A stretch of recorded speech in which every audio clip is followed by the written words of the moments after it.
Hey, welcome back to Unschooled Theology. I am one of your hosts, Derick. With me today is Evan. Good day, sir. Good day to you, sir. All right, we are continuing with Genesis 2:15, the second episode of our trilogy on this single verse. So I'll read it again real quick. The Lord God took the man and put him in the Garden of Eden to work it and keep it. Okay, so we talked last time about the word that's being translated in the ESV as work, right? Abad. And last episode, we talked about the meaning of cultivate, work, till. We kind of grouped those together. And then we also talked about what it means to add the idea of to serve in there, and what those kind of things altogether say about man's role in the garden, or the garden representing all of creation, man's role in all of creation when aligned with God's divine order of things. Lastly, though, we want to look at one other way that this word is used, and that is meant to enslave. And I find this very interesting because this concept for me really brings the whole thing home and together once we can figure out how to really think about this term. As you pointed out at the end of last episode, the other terms are all things we look at as sort of positive. We have good associations with those. But with this term, not so much, right? So there's a sense in which there's something very restrictive, all right, about this whole idea, all right? Not just the idea of to enslave, but what we've talked about so far with divine order and things operating within their proper place within the garden. There's something actually that is restrictive about that, and we just haven't discussed it yet. But the idea here is that in order to play a specific role, there has to be boundaries. And this is like how a gardener, in order to cultivate a garden, will trim and prune the plants so that they don't grow beyond the place that's designated for them within the garden, right? Or else they'll encroach upon others. So their expansion will cause them to become maybe more than what they're supposed to be, but it's to the detriment of those things that are around them within the gardens. And that is natural, right? The plants do want to grow beyond their limits, right? Until they run into those borders. And in other words, the way we might think about this is that people, animals, nature, things, all of it, all wants to operate beyond the role that we were meant to, right? We all would like to expand beyond what we're supposed to do. And it takes lots of forms, particularly with people. With people, it goes to the point where they exceed their role, exceed their place, and maybe even abandon altogether and occupy a different place from where they're meant to. It can take all sorts of different forms. But the idea here is operating beyond the boundaries of the space in which we're meant to operate. And again, there's a real danger to that dynamic, because when something operates outside of its place, it encroaches upon the space of others, right? Like the plant in the garden overtaking its neighbor. This is something, I mean, people have recognized for a while. The idea of rights theories is the idea that your rights end where mine begin, because we understand that there's this possibility that if you exercise this right to some sort of extreme, it will then encroach upon mine. And so this is the right boundary for the boundary it, line, right? Yeah. So what happens is when something exceeds its boundaries, that thing into whose space it's invading can no longer play its part in the divine order, right? So the divine order gets broken by this. One plant exceeding its role leads to the other not living up to its role and its place and its purpose within the garden, within the broader picture. And so it's easy to see how something like that might cascade into further and further and further disorder, right? Because if it's quite possible that if, one plant space is invaded, they might shrink down and just play a lesser role, or they might even escape into another one's and invade and all of that. And it can just very quickly become a mess, become chaos, right? Yeah. And this is fundamentally forward looking. Like you're saying how this has to puts the package together, because it's easy to set out the task of cultivating, like we said, creating the scenarios in which the things that are intended to grow properly and thrive. Right. That's what we talked about in our previous episode, was that we need, that's one of the meanings of this word, to work. Okay, so we need to establish the scenarios where this thing is going to thrive, but especially, trees and plants are not, well, I don't think this is controversial, they're not fundamentally sentient. They're not, I mean, they respond to scenarios and things like that, but they're not sentient enough to say, I'm going to stop growing now. And so that's why it's easy for them to overtake. If you create the proper scenario for a single plant, it might overtake. So that's where this is fundamentally forward thinking, because it says, look, that's the first phase of your work. Make the thing grow, help it to grow. But then the second phase is to establish where those boundary lines are and understand where it properly needs to be restrained as well. Yes. And that's a job that humans can function in and can actually do. That's true. We're going to look at that just a little bit closer in a minute, though. But I do want to make a small digression here for a moment, right? We've talked about the idea several times, this bara creation, the idea that God had infinite ways he could have ordered creation. He chose these specific things. I think we talked about this with the idea of sleep. We discussed that several episodes back. We talked about the idea of a nose a few episodes back, because that's a weird thing as well. I want to talk about that quickly with the question of, why would God have designed creation to operate in this way where it desires to extend beyond its place, right? And the answer for that, I think we can look at the idea of, we have to return to the idea that things that are not God are less than God, right? And that means they have errors, they have faults, they're less than perfect, right? Only God would be capable of perfectly fitting the designated space at all times without any help, or choosing to sort of fit the designated space and do things perfectly according to the order. Only God is capable of doing that and making those choices and having that happen, right? And if God were ensuring that, then all of creation is nothing more than some sort of mechanical thing, mechanical machine that God has set up, right? So so that which is created must err in some way, because it's less than God. And if it must err, there's two kinds of errors here. All right. The first is the error of having the thing have no real instinct for growth, and thus run the risk of not sort of filling up the designated space, right? It doesn't want to grow and fill its space. The other, or at that point reproduce. Remember, God's first command is be fruitful and multiply. And it's easy to look at that as growth rather than an individual species. It's the growth of multiple. Yeah, exactly. And so it's fundamental to God, it seems, that in his design that he wants to begin from a point here and expand. Yes, that seems fundamental to creation, and that's repeated a lot in our early creation stories. Yeah. So generally within creation, this is the primary kind of error that exists, right? Is that, or I'm sorry, this is not the error. This is not the error. It's not the error. The second one that I'm about to get to, this is the primary one, right? Because the second error is for things to have a natural instinct of growth, meaning it's easy for them to fill up the space that they're meant to go, but it's also very easy for them to want to go beyond that, right? Because why would you want to stop growing? And that's useful, but then the boundaries must be enforced, right? That's sort of the result of that. And what happens, I think, is that God wisely chose for the default in creation to be the second kind of error. All right, because it's easier to handle than the first kind. Yeah.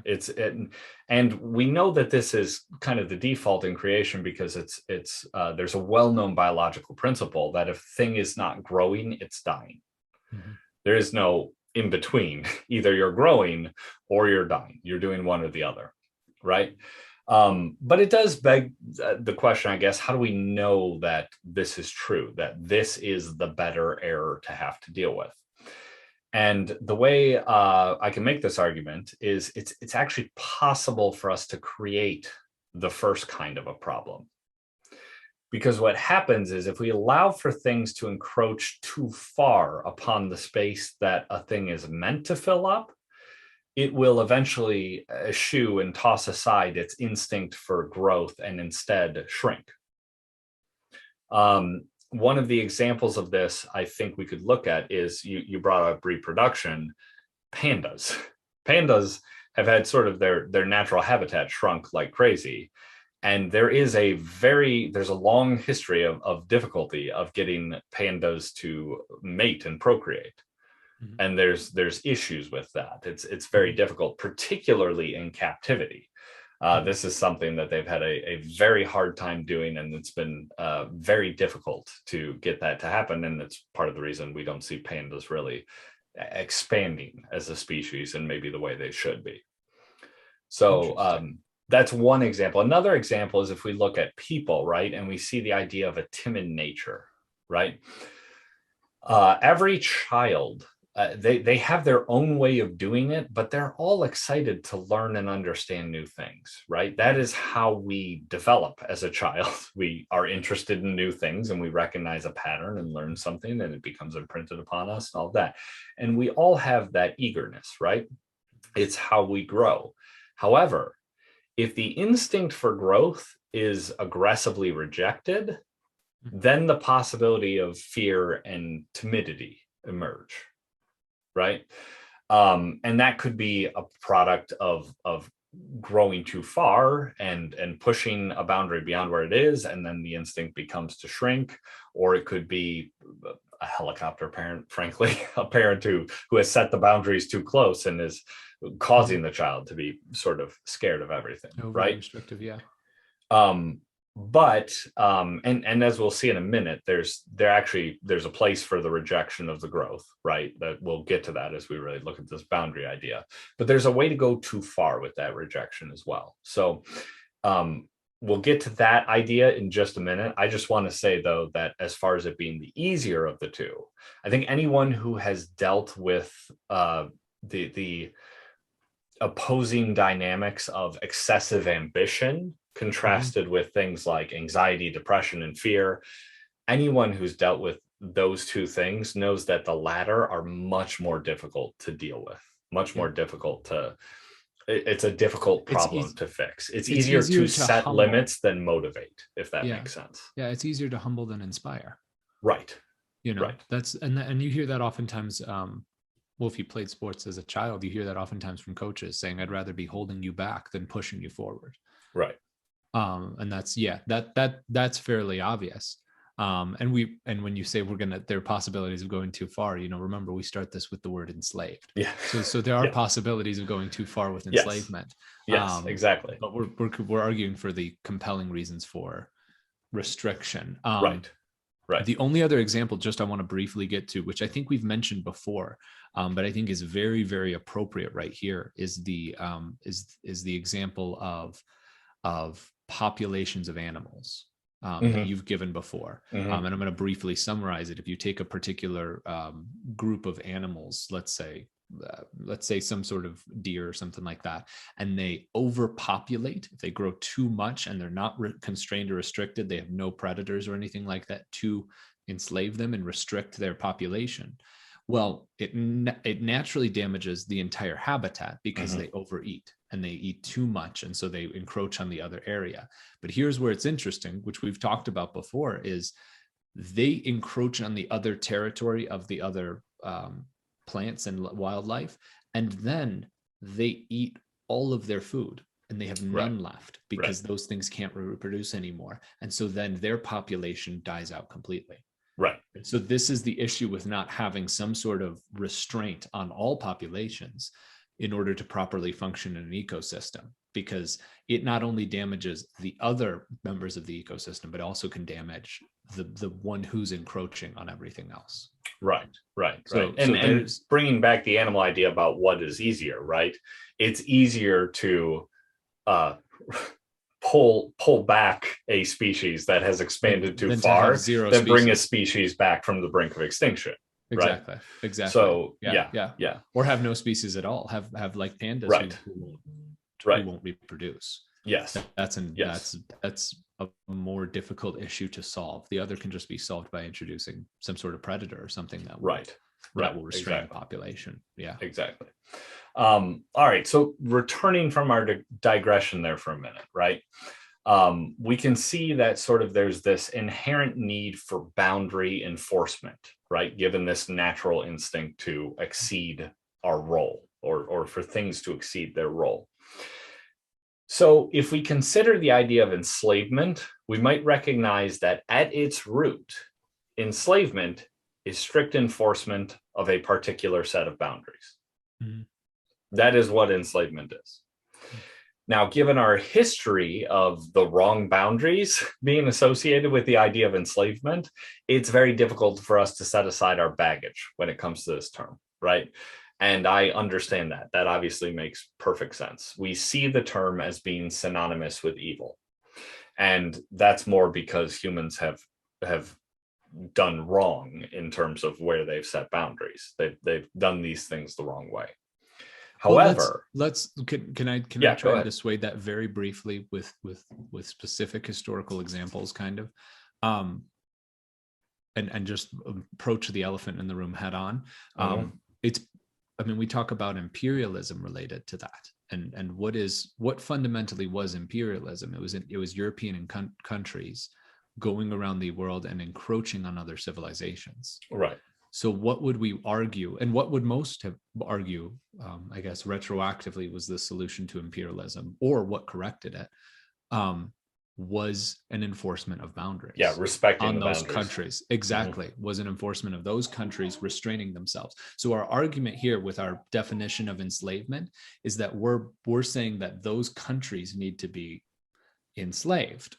In the terms that we're defining enslavement, the European countries strict needed enforcement to have of boundaries, a restraint of boundaries in order to not encroach. And so that's where, again, it's like in this scenario, it is the population that's growing too much or encroaching on other territory. So, so I think that kind of might help at least us think about enslavement in a different term.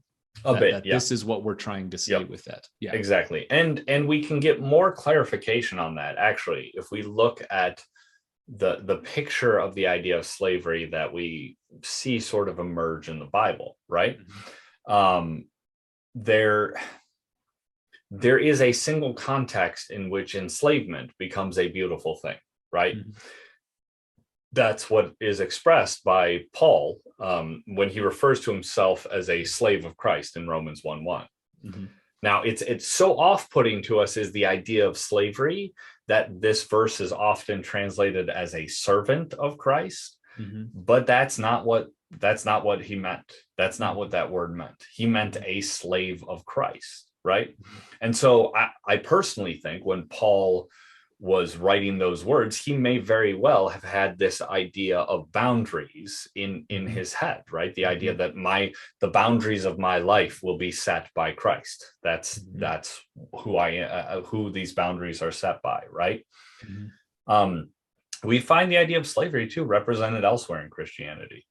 Death on a cross, that was a slave's death, and in Christ, we do see this kind of slavery to the exact role and boundaries of what he needed to be in sort of the grand story of creation, right? Mm-hmm. And so he died a slave's death as a way of demonstrating to us that is what he was. He was a slave to the boundaries of what he needed to be. So when we decorate with crosses, right, or wear crosses ourselves, we're decorating with a symbol that represents the kind of slavery we're talking about here. And we don't normally think of it that way. We talk about the cross a lot in terms of hope and joy. And obviously around Easter, we celebrate it as this symbol of hope. And it is all of those things, and it can be multiple things at once. But one of the things that it signifies is this kind of slavery that we're talking about, this strict adherence to the boundaries of what we need to be within creation, these boundaries set by God. So so that is what we're looking at when we look at the idea of this word also saying to enslave, right? So if we can return here to the role of humanity as gardener, we see that it must include some aspect of setting boundaries to it, that enslave creation to its designated role, right? However, again, returning to the types of error that we talked about before, we must be careful not to be overly aggressive in the boundaries that we set, lest we create that dynamic that reverses the instinct for growth, right? An example here is we may logically figure that the best way to make sure a boundary is not exceeded is to create another set of even more restrictive boundaries, right? The best way to prevent an animal from escaping a cage is first put them inside a smaller cage, inside that bigger cage, right? But that's in doing fundamental so to Pharisaic law too, right? Yes, is the idea that, look, we can't. God said we can't work on the Sabbath. Yeah. Well, so obviously we can't walk on the Sabbath, right? So it's like, well, that's not what he was getting at. No, that's but if I don't walk, I certainly don't work. It's like, well, okay, but that's not the You're thing the point that's being hit at here. Yeah, exactly. Yeah, Overkill. And we'll even see that a little bit in the era that Eve, the woman Eve here talks about coming up. So what happens though is if you were to cage an animal like that or whatever, you don't let it become all that it's meant to be, right? It can no longer fill up that space. So you create the other type of error if you do that. So if you're so aggressive in holding boundaries that you push the boundaries too far, you now have created the second type of error, and they can't fill up the space that they're meant to be, that they're supposed to be. A symbol of this idea is that I like to think of. I actually am thinking of getting one, maybe just as a reminder of this, is a bonsai tree. These are, if you're not familiar with these are little miniature trees that look, in terms of detail and everything, like a giant oak or some type of enormous tree, but they're very small. They're just a few inches or a few feet tall, or a few feet, a foot tall, foot and a half tall. So they're very tiny, small things. And the way they're created that way is they're actually from seeds that are meant to grow and be enormous. They're meant to be full-size trees. And what happens is that the bonsai farmer, gardener, or whatever, clips and prunes them as they're growing, and keeps doing that, and makes the tree sort of realize, well, it can't go beyond this certain space, and so it grows into an intricate design in this smaller area, right? And it never grows to full size. So in other words, it's overzealous gardening that leads to this, right? It's setting boundaries beyond where they're meant to be. So returning to ourselves as the gardeners, as humanity as the gardener, we must enforce the boundary at the boundary precisely, right? Can't let it go too far, can't put the boundary further in. And no doubt that is a difficult task, one that it is impossible for us without I think the sanctification process that we'll go through thanks to Christ. But that is what we're meant to do. I guess is that kind of strict limitation. So that has an immense amount of depth, that bonsai tree example, because it still manages to grow intricately. It doesn't die, it doesn't shrink, it stays at that limit. And it shows that the growth instinct is very hard to get out of things. Yes. That even if you overly constrict things will attempt to to thrive as best as they can within the environment that they're allowed to. I think that's the nature of depression and anxiety, is a desperate desire to grow, and the feeling that your boundaries are set in a way that you can't do that. Able to, right? Yeah. But the instinct is not gone. The instinct, if you just accepted that, why you wouldn't feel anxious, you wouldn't feel depressed, right? You feel those things because you do desire for more, you do desire to grow. But you have a sense that your boundaries are too restrictive, or something is askew with the boundaries. Correct. I think it's, those issues are not ones of lack of care. The individual, it's not that the individual cares, it's that they do care, and there's something else going on. Yes. For sure. Yeah, that's fundamental. That's huge. Yeah. So when we combine all of these ideas together, to look back at that word abad, ABAD, again, don't know if I'm pronouncing it right, but that's my best shot. The gardener is meant to cultivate the garden by enslaving the plants, by not letting them exceed their designated space, and thus serving the plants that they might fulfill their role within the broader context of the garden. And then if we can use that again, that is symbolic of the idea that humanity is meant to bring order to creation in a way that enslaves things to their purpose by not letting them exceed their boundaries, and thus serving these things in letting them fill their role in the greater context of all creation. And that's really what I think this abad term is getting at, in terms of what man is meant for. Can I just put one more thought in? Yeah. And I think that's the conclusion. I want to contextualize this outside of the story that we're talking about specifically, and relate it to what we've talked about, how Eden is east, or the garden. I'm so sorry. I'm going to keep doing that. Yeah. The garden is east of Eden, in the east of Eden. And we talked about how it's in the in-between zone. It's in the space between things. Yeah. And this fundamentally, again, feels like man's task is one of being in between, and understanding that place in between, because there's the lack of cultivation and not allowing a thing to grow.